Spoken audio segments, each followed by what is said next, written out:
share the screen as usually. And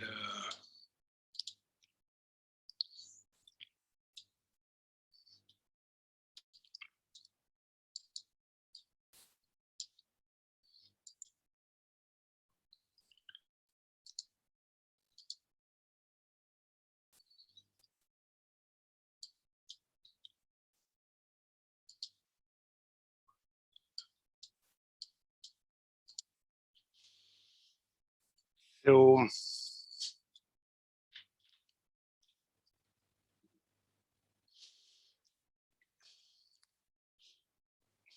okay, shall we start? Okay.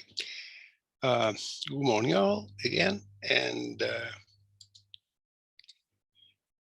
I want to start from where we stopped the last time, and we spoke about different kind of fluxes that govern the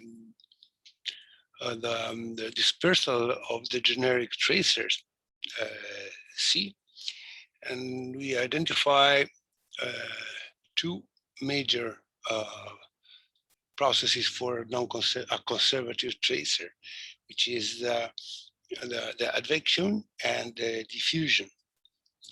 And we combine the two component or the two fluxes in a single equation. It is called advection diffusion equation, which is the generic equation that govern the dispersal of a tracer. And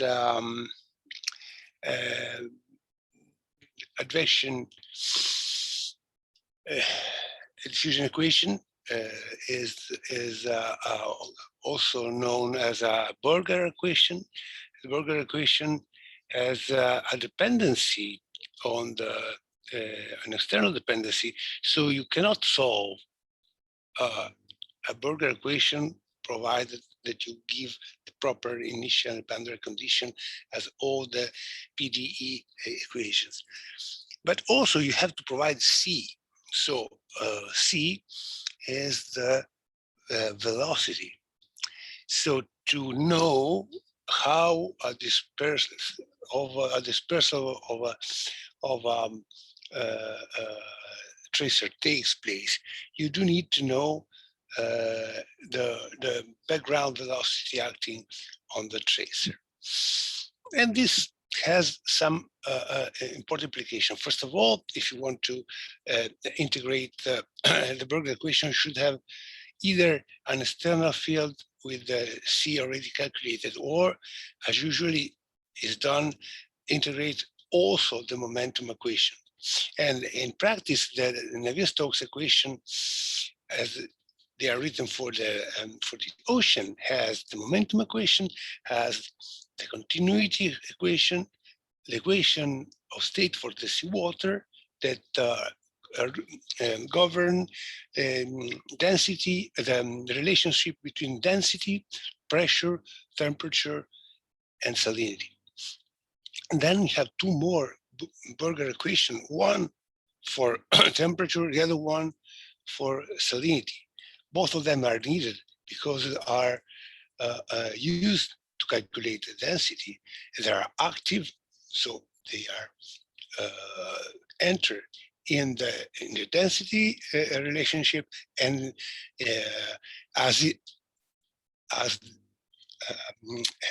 and the density itself is part of the momentum equation and influence also the pressure. So they're all interconnected. There are 7 equations for solving Navier-Stokes. And go back to the main issue. So the dispersal of the generic tracer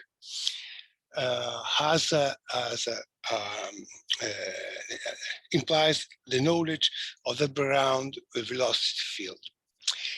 Maybe you may remember that for sake of simplicity, the background velocity field can be split in 2 parts. One is, well, the deterministic one. The other one is the fluctuation, the statistical component. And again, it's a matter of scales, it's a matter of physical interpretation, it's a matter it's a matter also of the choices of some parameters that can be used for modeling, where this assumption is very often adopted. So, as you see here, the mean velocity, also the deterministic component of the velocity, it means that it's not constant in time, but it's changing slowly compared to the fluctuation, which has a more erratic and random behavior. The average value of C in general is different to zero, C mean, while the the mean value of the fluctuation is zero.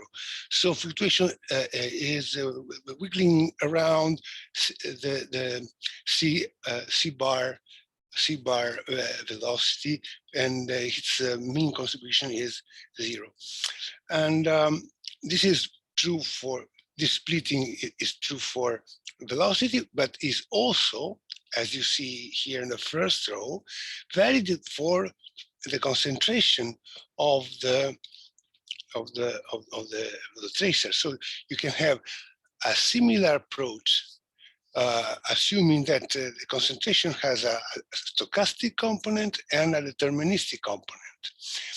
When you calculate the flux, the adventive flux is nothing more than U multiplied by C, and you introduce the splitting adopted, assumed in the first two rows, we can have 4 end members. The average of the two UC, U average multiplied by C prime, U prime multiplied by average C, and U prime C prime. When you take the average of the whole system, the time average of the flux becomes essentially, has essentially 2 end members. The average of the U multiplied by C, which is the deterministic component, plus the terms that combine the two fluctuations. Why we lose 2 members here? Because we know that the average value of C prime is 0. And so that the 2 intermediate terms that has C prime and U prime here are by definition 0. So at the end, we can write the advective flux in terms of, or the average advective flux better, in terms of the average advection minus a term that is related to the statistical, we are talking about average, the statistical correlation between U prime and C prime. So this means that the variation in velocity has some relationship with the variation in concentration. If this is so, this term is not 0, and so can have an additional effect on this term here. And the challenge is to transform this term, or to express this term in terms of average concentration of the tracer. Why? Because if you want to have fully resolve this term, we should include an additional equation for this, for U prime C prime. So this is called Eddyflux. or the Eddyflux is similar to the Reynolds stress that you can see in the Reynolds average momentum equation. And the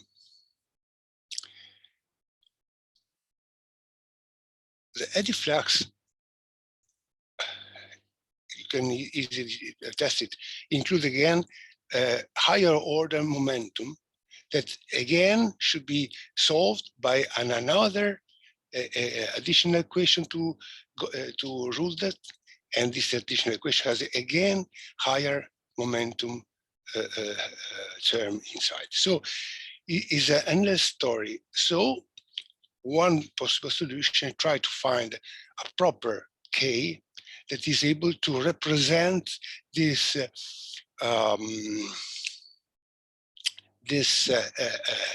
momentum Eddyflux in terms of enhanced diffusion. So the funny thing is that we started with an advection and we'll end up in a advection diffusion equation. This is an open question, difficult to solve, and is a so-called parameterization. You cannot resolve the processes, you just express the processes of the Eddyflux effect in terms of large-scale diffusion, enhanced diffusion process. And the Eddyflux is represented in terms of enhanced molecular diffusivity flux. So formally, the functional form adopted is the same. Unfortunately, the K is strongly dependent on the definition of the spatial or temporal average. So no single K is possible, and most probably, and generally, is not only constant in space and time. And looking at the attempt to represent the average statistical fluctuation in terms of mean concentration properties, we should be very careful in doing that. So generally, to make this kind of closure, you need additional equation. You can assume it as a constant, but if you do so, the validity of your assumption is limited in space and time. So generally, the most common approach is to add additional equation in order to calculate K based on the statistical properties of turbulence. And this is a totally different field. I don't want to enter in it, but I want to discuss a bit the differences between the two formulations, the Eddyflux and the diffusive flux. Can have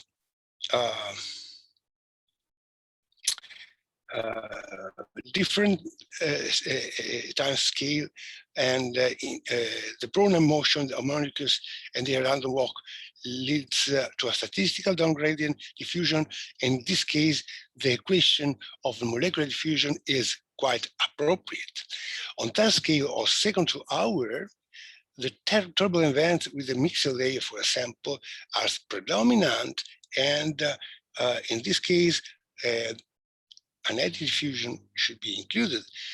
And a longer time scale, for example, for general circulation processes where the 2D large scale motion is dominant, we do need to have a K value that resolve or parameterize processes that are even at a mesoscale. So K has assume in a very large number of meaning from the Brownian motion up to the mesoscale. same equation for different processes. Obviously, K cannot be the same.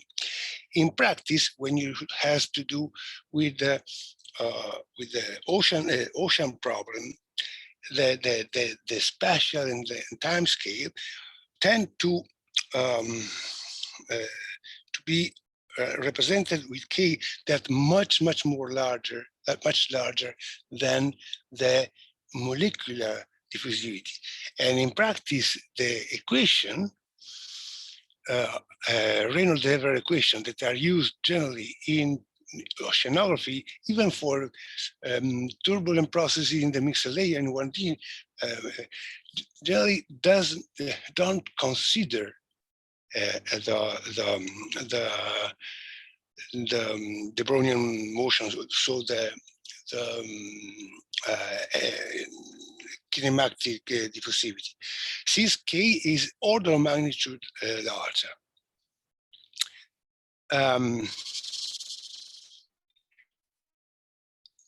The other important issue, just to make an example, the salinity diffusivity is the order of 10 minus 9 meters squared second minus 1. KV, which is the eddy diffusivity in the ocean interior, is 10 minus 5, quiescent ocean, low turbulence, while in the energetic mixed layer, you can reach up to 10 minus 2 meters squared second minus 1. That means that these values are much order of magnitude larger that compared with the kinematic diffusivity. You see, you have a KV, a KH. This is another property assumption we have to do. Since the processes are quite different in vertical and horizontal, at least the scale are so different, the parameterization cannot be the same. The eddy diffusivity is much larger than K, but must be different in horizontal and vertical. You have to split K in two different parameters. One is the vertical diffusivity, the other is the horizontal. Not because the background kinematic diffusivity is different, but because the processes we are parameterizing are so different and the scales are so different that we do need to do so in order to obtain realistic results. And the lateral diffusivity in the ocean is much higher than the molecular diffusivity, but if you look at the vertical eddy diffusivity here, is even larger, and the highest the turbulence or the turbulent motion, the higher is the diffusivity the constant. It is quite seems quite obvious, because since the turbulent mixing ends up in large, at the end of the process, have a sort of diffusion mediated by the eddies, small and vortices. Well, the highest or the turbulent, the more turbulent is a layer, the higher is the KH. And we know that the upper layer, the mixed layer, is mixed because the turbulence plays a major role in keeping it in this state. It's quite obvious that also KH in this case will be much larger than the lateral diffusivity. I hope I clarify the difference between kinematic and eddy diffusivity. Even if the form is the same, the eddy diffusivity has a different meaning and generally include, since the difference of the scale is so striking, include also the contribution of the kinematic diffusivity. So far, so good for what regard the generic tracer distribution, dispersal, and dynamics. We know the equation that govern this. We are aware of the problem in trying to solve it from a theoretical point of view. Now we move to look at the possible implication of the tracer dynamics applied to one of the most important component of the ocean biogas chemistry, which is carbon.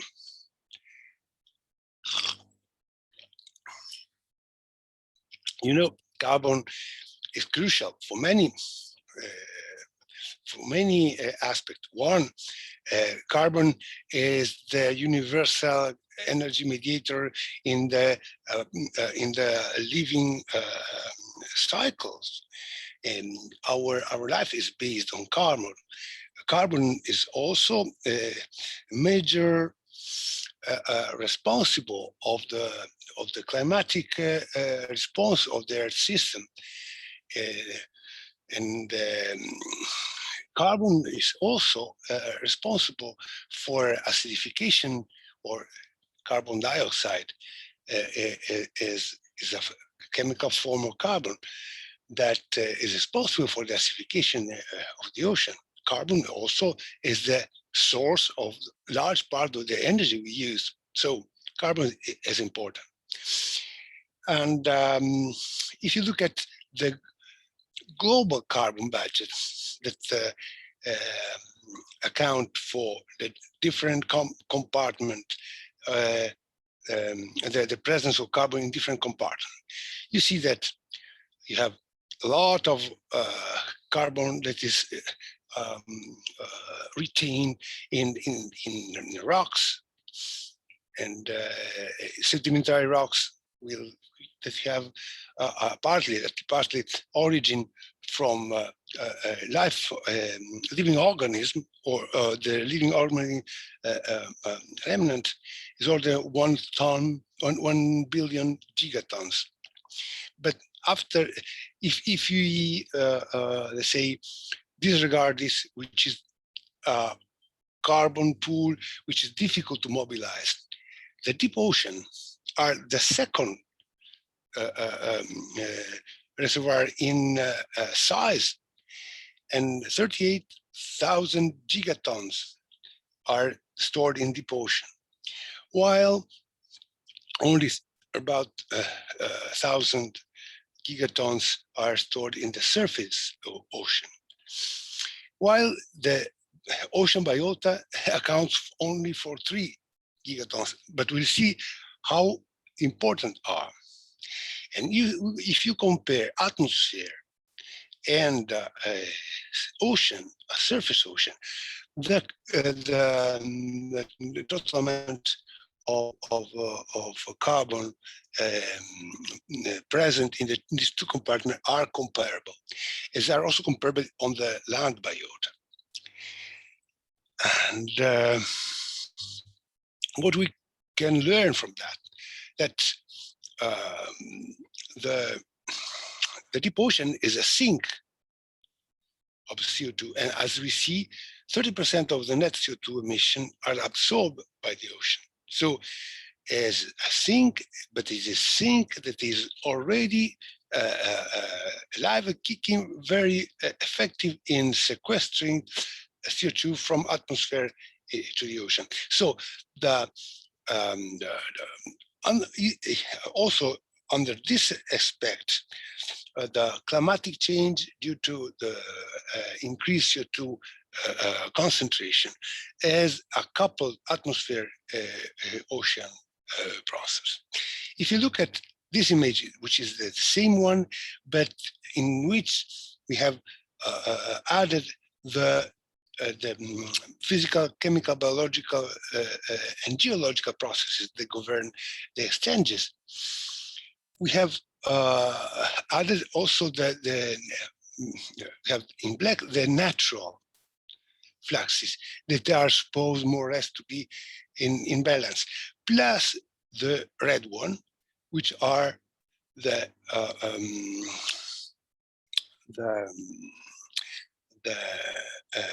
the fluxes that are of anthropogenic origin. So burning forest, on the farming and fossil fuel burning contributes substantially to the atmosphere and create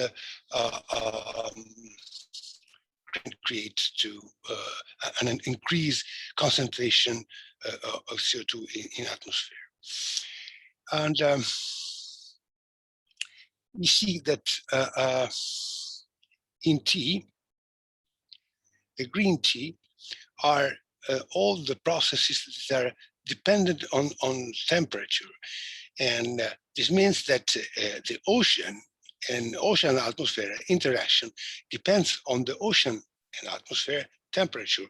So the first tracer besides carbon that is important to understand the global carbon cycle is the temperature. So temperature is also a major player for that. Another interesting feature of this schematics is the incredible effective role that the ocean biota have on the transportation in depth, subduction, or sequestering in depth of the surface carbon. Surface carbon, or the carbon that is stored in the surface water, are metabolized by ocean biota and released in deep ocean. And you see that the amount of the ocean biota biomass is 3 gigaton, while they are able to process order of 3 times their weight, 10 gigatons per year, in order to store and store this in the deep water. So they're a very effective engine to draw down carbon from surface water and sequester it in deep ocean. And this is a snapshot, but what happened in the recent year after, let's say, the onset of the carbon era, let's say, after the end of the 19th century, then fossil fuel industry activity will increase substantially with a constant increasing in the slope, and this has an effect on the CO2 availability in the atmosphere, mitigated by the sink due to the land, essentially photosynthesis by plants, and the ocean that includes both the biotic and abiotic processes. This is something that is ongoing. Fortunately, atmosphere only retains also a percentage of what is emitted by the human activity. And you certainly know the so-called killing curve is the record taken at Mauna Loa Observatory on top of a big volcano in Hawaii that has is more than 60 years long up to now. And there is the registration of the increased growth of the CO2 in atmosphere. This wiggle is related to the seasonal cycle of the CO2, but it's quite interesting to remove the or to represent this curve in other terms, just looking at the annual growth rate. So we don't don't show the cumulative effect of the CO2 as it is here, but we plot here against time how much the how much is the growth rate for every year in terms of CO2. So it's the same curve, but represented in terms of annual growth rate. In black, you have this jagged curve with peaks and valley and so on. And this is experimental curve. This is in dots is the estimated CO2 growth rate expected from a calculation related to the fossil fuel emission. And there is a evident mismatch. So the CO2 present in the atmosphere is lower than the emission year by year. And this is the deviation in temperature. And the tree curve has the same shape, but the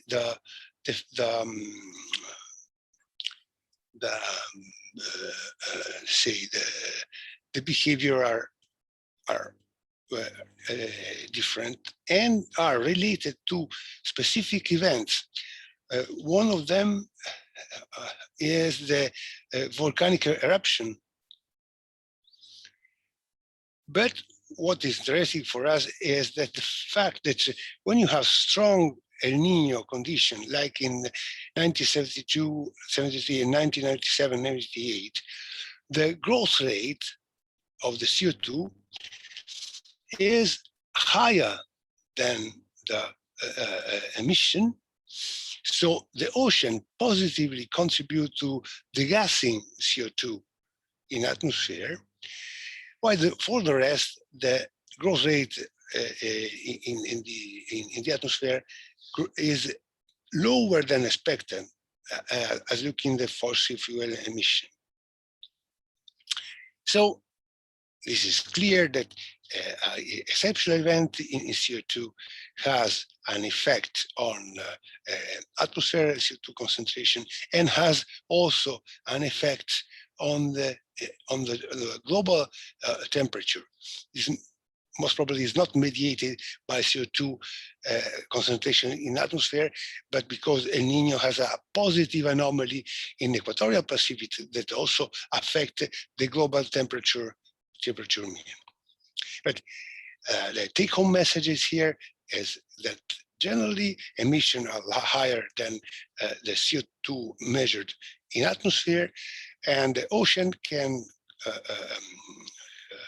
contribute to reduce this emission or uptake part of this emission, and some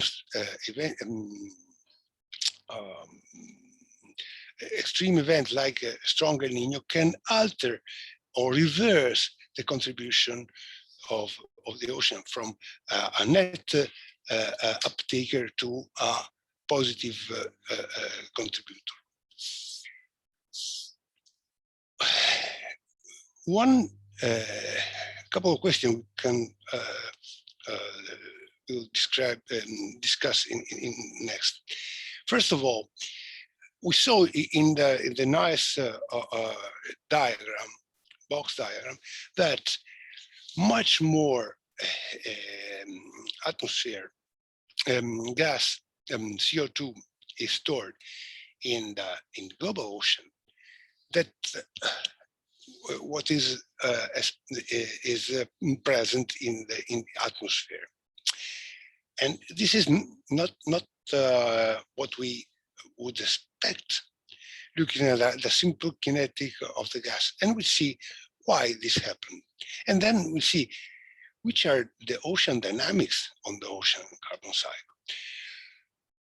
Let's go first to the first question. The first question is how the equilibrium should be between atmosphere and ocean. We know that the Dalton laws rules the pressure, total pressure of gas, which is the sum of the partial pressure of each gas composing in this case, the atmosphere. Atmosphere has oxygen and nitrogen. Oxygen accounts about 20%. So 20% of the pressure is due to oxygen particle. And this is true also for CO2. And in seawater, we would expect to have some millimoles, some milligrams per liter of oxygen, of carbon. However, the carbon reacts with the seawater or with water. And so the carbon dioxide combines with water and gives to carbonic acid, which is unstable, release one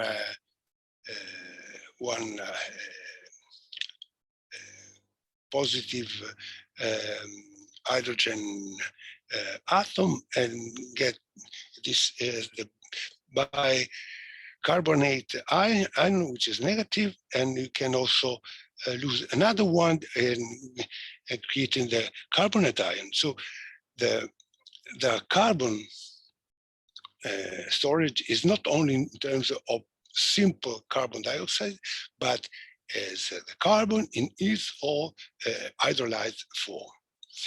And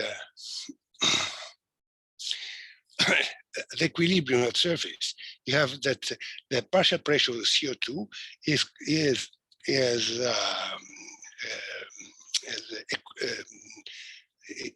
equal at the concentration of the CO2 present in the ocean with a solubility constant as weight.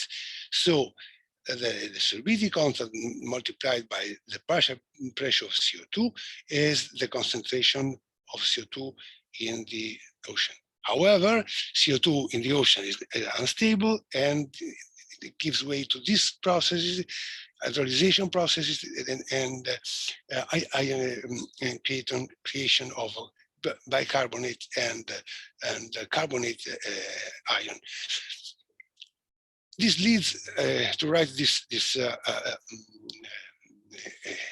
chemical equation, and according to the solubility constant and the dissociation constant, first and second dissociation constant, we reach at an equilibrium that is 1% only in terms of CO2 star, plus 90% is bicarbonate, 10% is a carbonate. This means that only 1% is in equilibrium with CO2 in air, and almost roughly 90%, 100% is in terms of CO2 ions. And this explains the strong mismatch we have and the capacity of store of CO2 from ocean compared to atmosphere. What is the fact of all this CO2 in all its chemical form in the ocean? And we call the sum of all CO2 in organic carbon form, dissolved in organic carbon, is the order of magnitude 2 to 3 micromole gram minus 1. These ions are have a solubility that depends on temperature and temperature and alkalinity. Temperature essentially is the surface temperature, has this clear pattern, warmer at the equator and colder at the poles. And alkalinity has a different behavior. It is warmer in certain areas, especially where some fresh water is present, is less higher in the upwelling region and in the subpolar area, with some exception in the North Atlantic, where possibly the fresh water coming from the Arctic pole or the ice melting water can contribute to that. But what is the total alkalinity? How the total alkalinity is calculated? As a conservative property of the water is obtained by summing up all the charge contribution from the ions, so anions, so the negative ions, so the chlorine, the sulfate, and so on, and cations, so nitrogen, natrium, manganese, calcium, and so on. And being a conservative property, the total, the global mean alkalinity depends only by boundaries, so rivers, atmosphere, and sediment. The good news is, the bad news is you do measure a lot of these chemical species. But as the first approximation, only the the carbon-dependent ion can be considered. So the alkalinity derived by carbon AC is almost equal, no, not perfectly equal, but almost equal to the total alkalinity. So as you see, you have the contribution of HCO2 minus plus 2 twice the CO2, so the carbonate ion and the bicarbonate ion. This is much more abundant, but this is counted twice because is the negativity is 2 or and how the dissolved organic carbon is dependent. It depends on the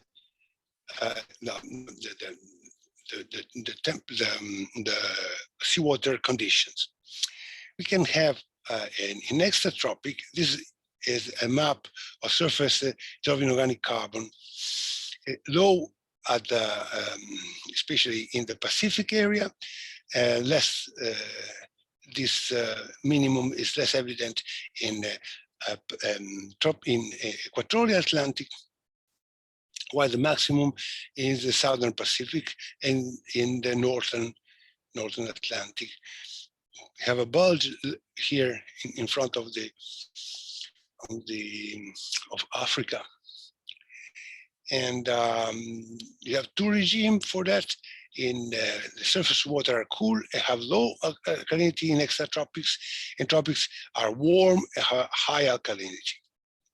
Both T and total alkalinity affect the surface dissolved organic carbon, but the dominant effect is temperature.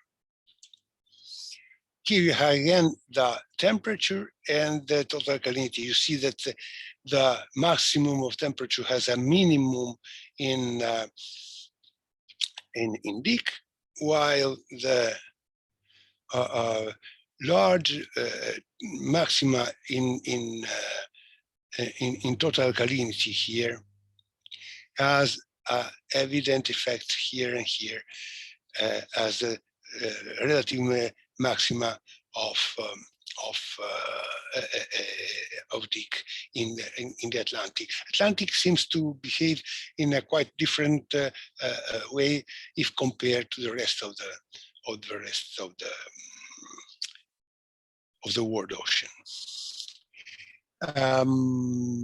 The explanation of the inverse relationship between dick and temperature is the fact that solubility, dick has the same behavior, decrease with the increase of temperature. So solubility is lower at higher temperature, so less CO2 is in. So if you have more CO2 than expected by this solubility, you have a concentration goes over 100%, and so there is a degassing. So the gas goes from ocean to atmosphere, reducing the total amount of CO2. If the CO2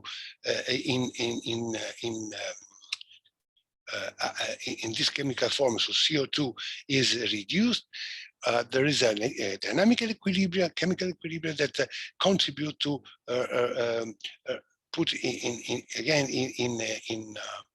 in equilibrium, readjusting the proportion of the other two species.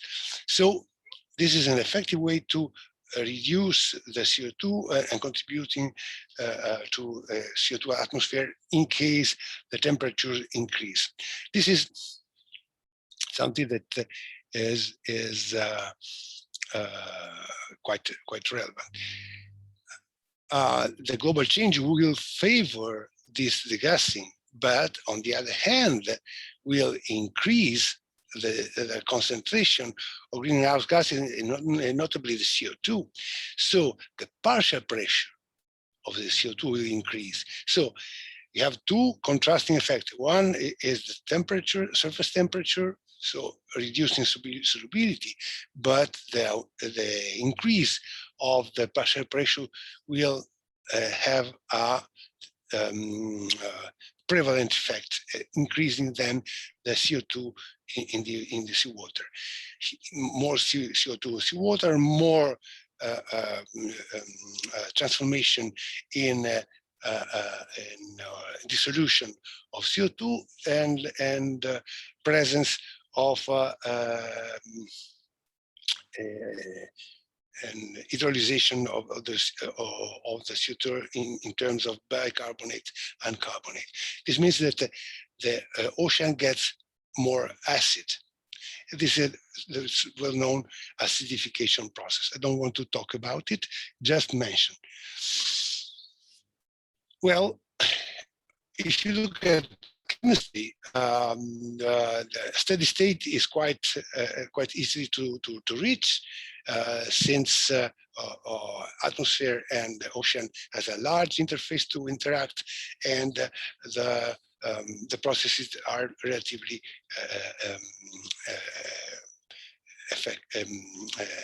efficient. There are conditions or processes that prevent to reach the local LC equilibrium. And essentially, we have a very huge storage of CO2 in depth. The deep ocean, deep ocean has difficulty to reach the ocean surface, and this is the first problem. Second one is the fact that you have continuous changes in surface temperature, and also the solubility will change accordingly, and so there's continuous adjustment in this sense. Then you have dynamical processes like upwelling. You may have seen a Nino effect. The upwelling of deep carbon-rich waters are warmed, and so the gas or released gas in atmosphere. So we have the peak of CO2 due to the El Nino contribution. In general, ocean circulation continuously move, water mass is done, and the equilibrium is never reached. In addition, we have biogeochemical processes that takes advantage of the presence of CO2, for example, biological processes like photosynthesis, transforming by the algae and marine plants that uptake CO2 and transform it in biomass, sequestering CO2 from seawater, from atmosphere. And then the opposite process, which is respiration. So the biota respire, so part of the CO2 which is incorporated is released again after catabolic processes. Some organisms produce some shells, some exoskeleton, as you can see here, very nice to see in calcium carbonate. They contribute to create the sediment on the long run, and they are also effective in sequestering it. The two effects, so that the physical pump, the physical interaction with the solubility of CO2 and the biological interaction, and are two elements that are able to capture and sequester CO2 from atmosphere. So all the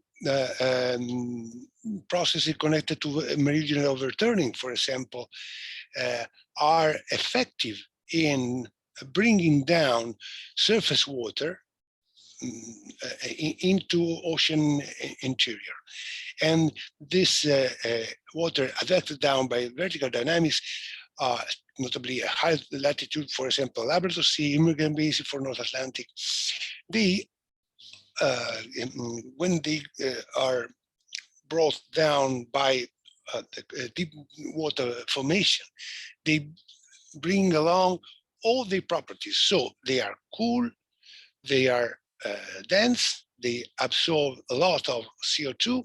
We remember that the dissolving organic carbon is inversely proportional to the temperature. So the ideal condition to suck up from atmosphere a lot of CO2, and this CO2 is transported, but mechanically transported in the ocean interior by this dense water formation.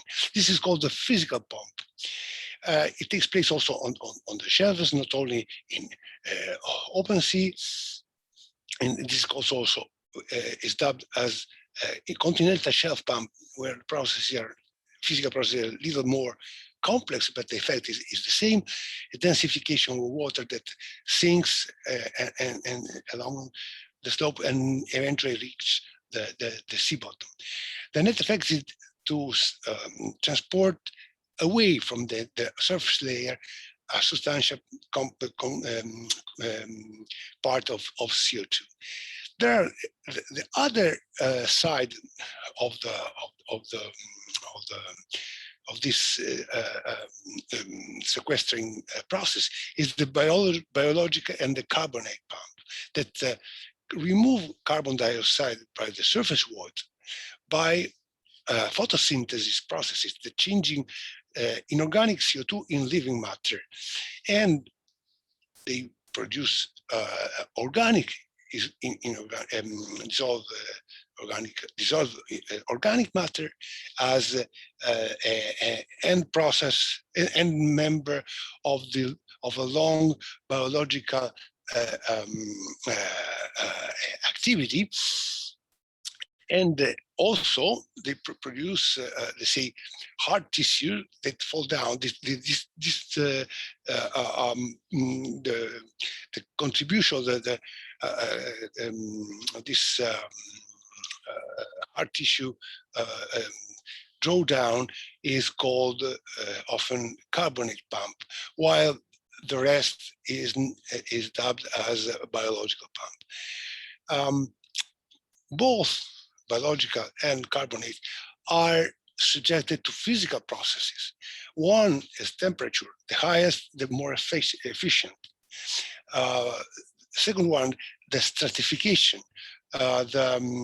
Generally, the organisms are adapted to certain condition and do their best in producing new biomass when they are more or less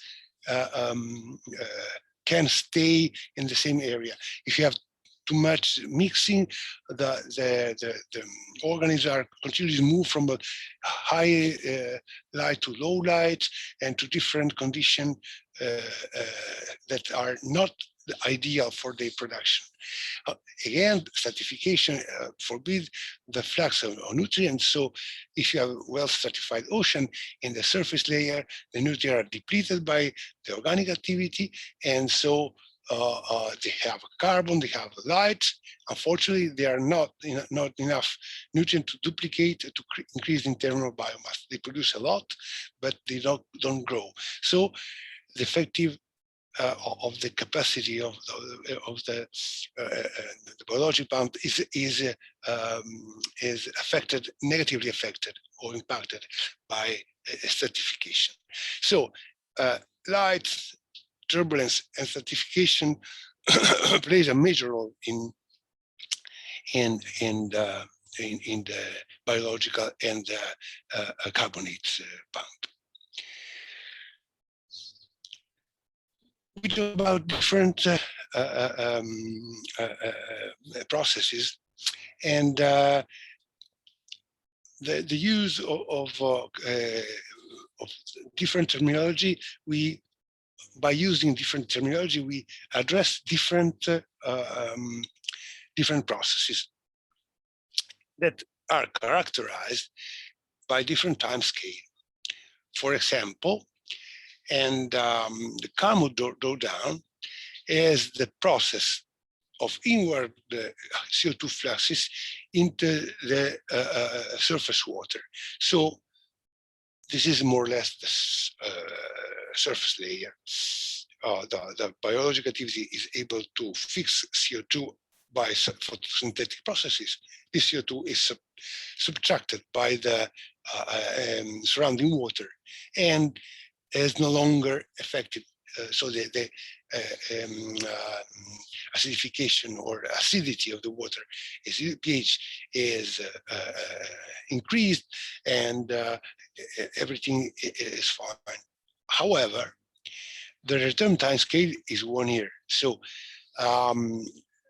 because of the seasonal cycle or the other factors, this CO2 is assumed or is estimated to be released again in terms of one year. So in terms of a climatic effects, the Carmel drawdown is not really effective. Then the second level is the carbon sequestration. Under the carbon sequestration name are grouped those processes that are able to store CO2 in the deep ocean. So we mentioned dense water formation, which for sure is effective in creating or sequestering carbon from atmosphere.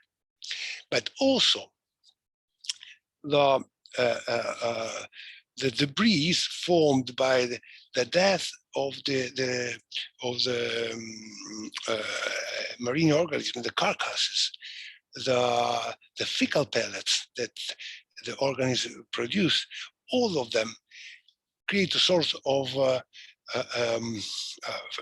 downward flux that are able to transfer efficiently CO2 from surface into the ocean interior.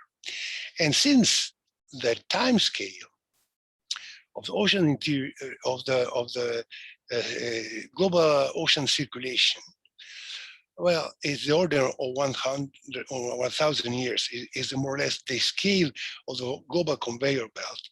This is the estimated time scale of the for the returning the CO2 in in atmosphere. So in terms of climatic issues, this is an effective way to store the excess CO2 into the ocean. However, the CO2 is no longer is not out of the say of the system. It's still active, is still there, and you have just added a delay to the recycling system of the Earth system. So there was ideas that suggest that we can store CO2 in ocean interior, subtracting from atmosphere, but it's a way only to postpone the problem, not to solve the problem, because all the CO2 present in the deep ocean sooner or later will be again released in atmosphere if the condition will be the proper one. The only effective way to subtract CO2 from atmosphere is the carbon barrel. So as the geochemical processes that transform CO2 into sediment. And sedimentation process is very slow, is related to the accumulation of debris on the sea bottom, and to the geological process, they transform this debris in rocks. Obviously, in that case, CO2 is, let's say, permanently subtracted from the cycle. And the term time scale is much longer than 1,000 years. Unfortunately, this process is quite is not really effective. Only a limited part of the organic carbon flux is stored there. And obviously, the physical pump cannot help for that, because you do need to have particles that can be transformed in sediment. The physical pump is able to absorb CO2 from atmosphere and bring it into ocean interior only. Then we have a shorter time scale that has been observed and modeled to see or to explain a decadal variability in ocean CO2 uptake. We saw that CO2 uptake depends on specific conditions. So a chemical one, the partial pressure of atmospheric CO2, and the dissolved CO2 species in water, which is governed by the Henry's law. And we have seen that the solubility depends on temperature and alkalinity, and also to the physical processes that are able to modify the concentration due to advection diffusion processes. And observational data suggested that in the last, let's say, 50 years, there were changes in the concentration of the CO2 in the upper Atlantic. And there was a recent modeling study that was dedicated to these three decades from 80s to 2000. And especially for the two last one, and a substantial departure for the standard picture has been found, and this is connection to the Mach variability. The explanation for that was that the enhanced transport of surface water to deep, so the deep water formation, means that you have an uptake of CO2. But the overturning also brought carbon-rich deep water to surface, with at the end outgas. Since the temperature is higher, the concentration is of the water gets oversaturated, and the excess of CO2 is outgassed. So compared to 1980, which is the reference decade, the balance tipped down to a weakening of the net carbon uptake. You see the small carbon brown arrow inside. So there is an uptake of CO2, but is reduced compared to the previous decade. Conversely, in the 2000 decade, the circulation weakened, as we saw in the rapid observation, rapid array observation, adding the effect of rising fossil fuel CO2 levels and the reduction in deep ocean carbon gassing. And this showed that the increase of net carbon uptake. So it's true that the dense water formation is important, but the overall system should be taken in consideration. So when you have some water that goes down, some other water goes up, and the net balance with atmosphere is the sum of the two contrasting fluxes, one due to the dense water formation, the other one is related to the bringing up of dense water at surface, which is rich of CO2 again. At least in this numerical simulation, seems that the weakening of circulation and has not a net effect in the reducing of the meridian of zone circulation has not a negative impact on the CO2 uptake. Probably has the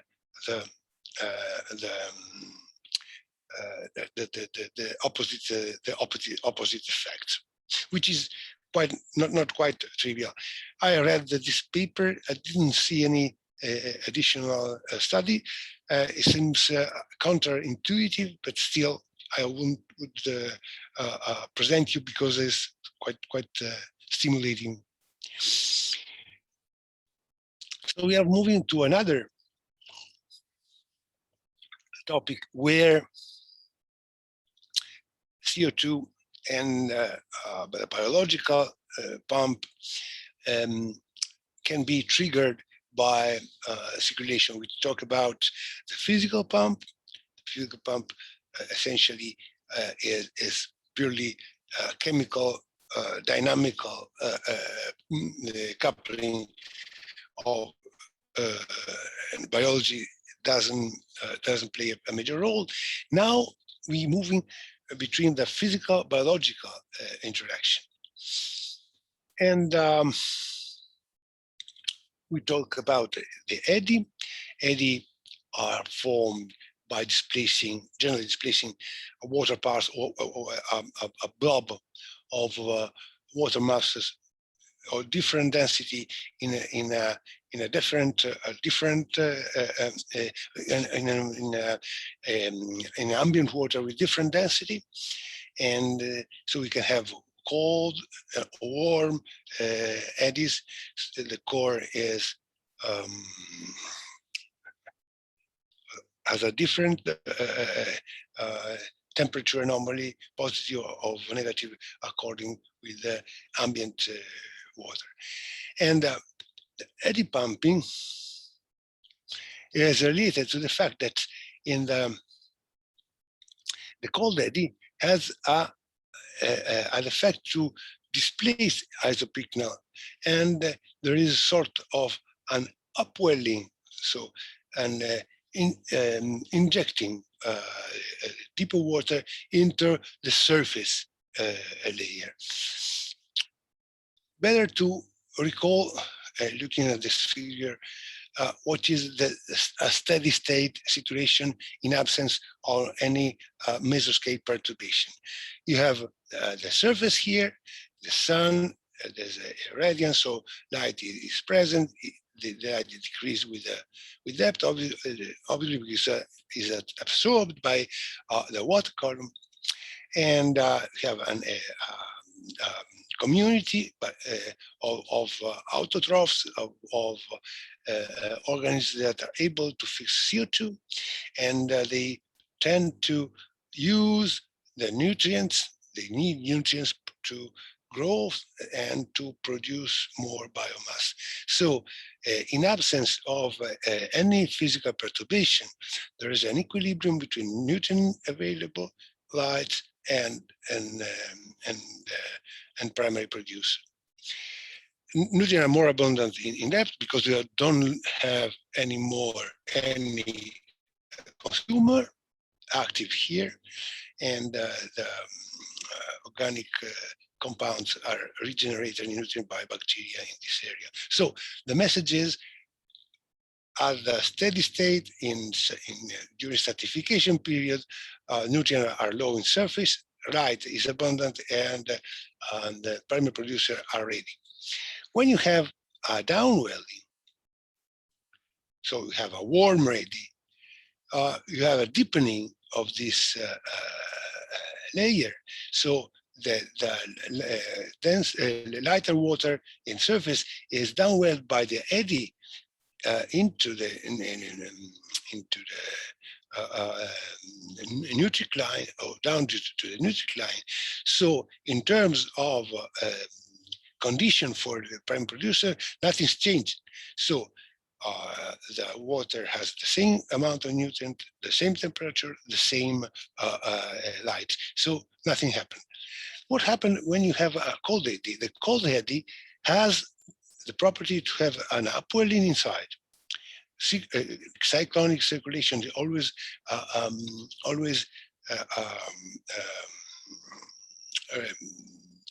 related to a vertical upwelling is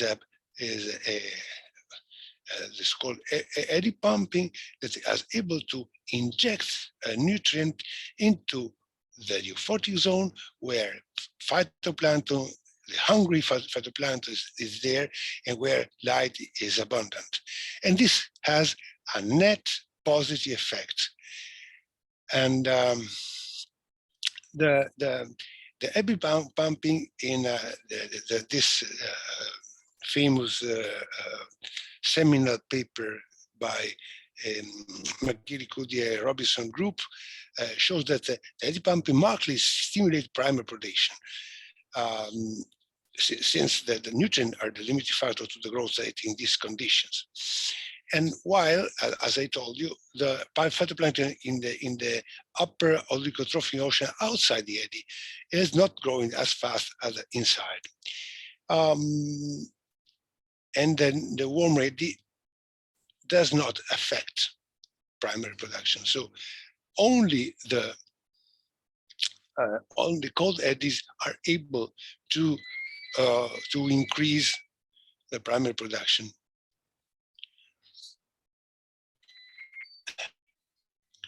Again, the eddy pumping paradigm implies that nutrient fluxes are enhanced by cyclonic eddy because of the upwelling inside the eddy, and leading to the higher phytoplankton production. You see here, the upwelling creates this core ring or core eddy, and the downwelling instead has the opposite effect, and no flux or nutrient flux is associated to it. And here you have an example, the meander created by the Gulf Stream when it detaches from the American coast, and you have a warm eddy here and a cold eddy here formed, and both has here is even clearer than here. Have a very cold core, and here you have a warm core. And this is in temperature. But if you look at the similar images in chlorophyll, which is a proxy of the presence of the primary producer, well, you'll find very similar picture. And is that the eddy pumping the only mechanism to increment primary production? And well, there is growing evidence that also anticyclonic energy are productive, especially during winter. Observational studies shows that the subtropical eddies are most productive, and there is increased chlorophyll in the anticyclones compared to the cyclone in all subtropical gyres by 3.6 up to 16% for the whole basin. So this is quite an essential issue. And this a consequence of the wind eddy interaction. You see in the next slide what is it, the mechanism. And this enhanced production in anticyclonic eddies in subtropical gyre could have an important implication for biological compound pump of the global carbon cycle. So not only the message is the eddies are important to modulate locally the vertical flux of nutrients. This is because of the eddy pumping due to the anticyclonic eddy, but we see that also anticyclonic eddy can contribute to the to primary production, especially during winter in subtropical area. And imagine to have an anticyclonic eddy here. You have the warmer water in lighter here, then you have denser water with depicted with different colors. It's a 3D section. This is the surface. This is the vertical section, and you have wind going this way. So you remember that the wind-driven surface circulation is related, creates a Ekman layer, and in principle, the Ekman layer has generate a transport, which is at 90 degrees to the right of the wind. And in case of the rotational fluid, inversely proportional to the next rotation of the fluid. And the eddy rotation reduce the net ambient vorticity or spin, which is the sum of the relative vorticity and the planetary vorticity inside the eddy. So the vorticity is reduced. Instead, at surface, you have an increase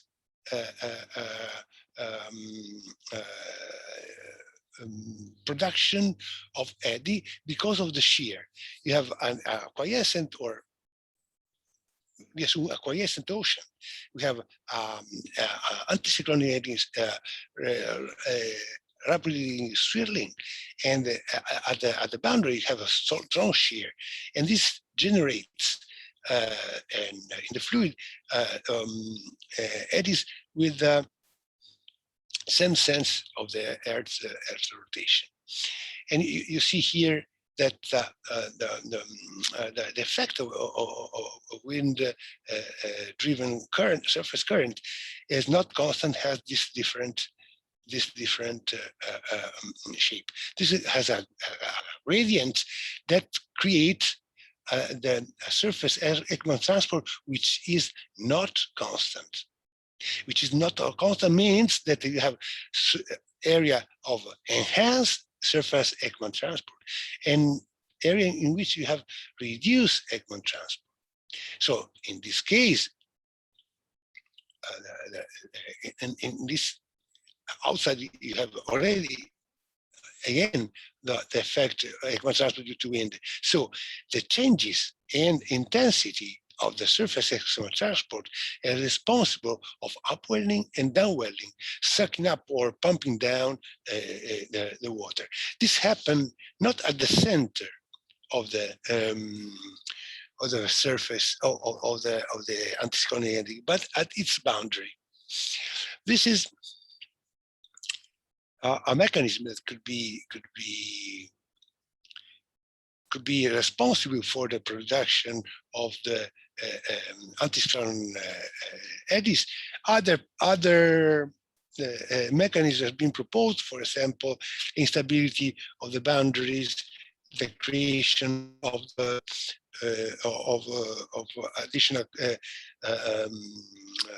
primary production on the boundary because of the eddies, the cyclonic eddies generated at the boundaries. And since the cyclonic eddy, anticyclonic eddy is a convergence, is a convergence zone, this chlorophyll is brought up and in the center of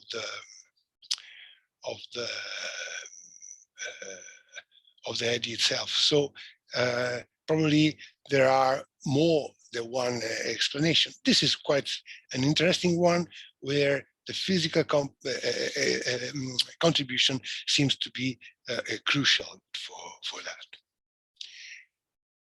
Okay, so I finished my presentation. I will add some additional practical information. Today I've sent Ricardo the final version of the notes that includes also the last part of my presentation. I hope he'll be able to send the whole notes that incorporate also my, and there are more or less all the topics are already discussed during the lecture are in. Whenever the topic is not fully covered, there is specific reference.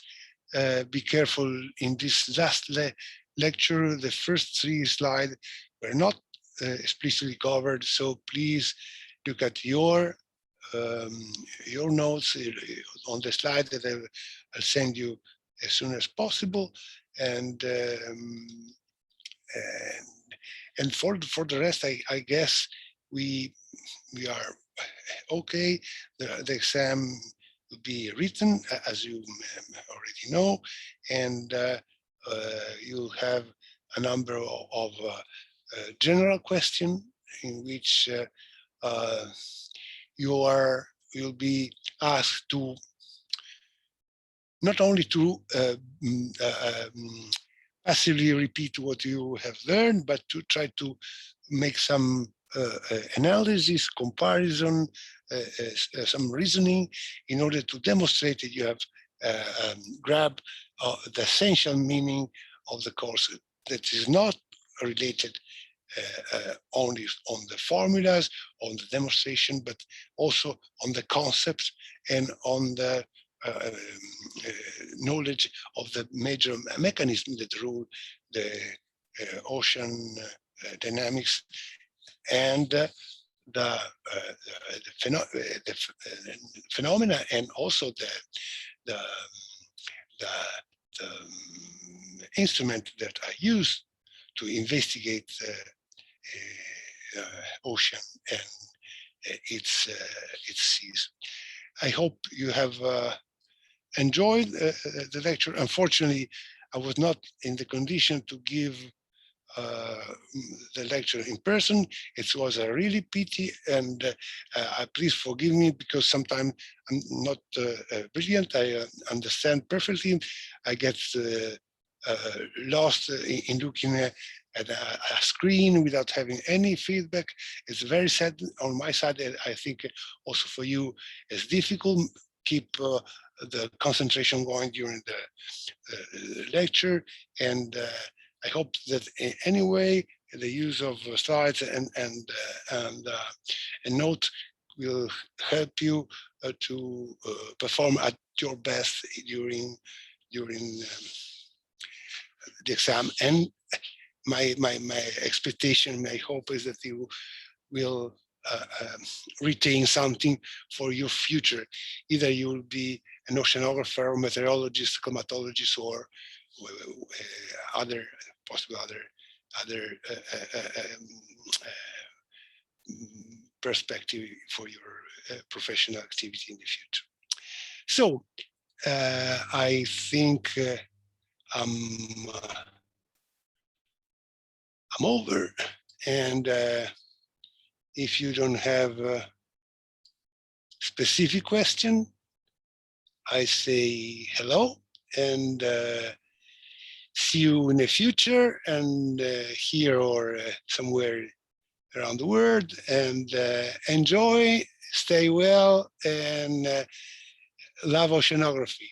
That's my final wish. Ciao a tutti, and bye bye. Enjoy. Ciao, thank you. Bye. Thank you. Bye.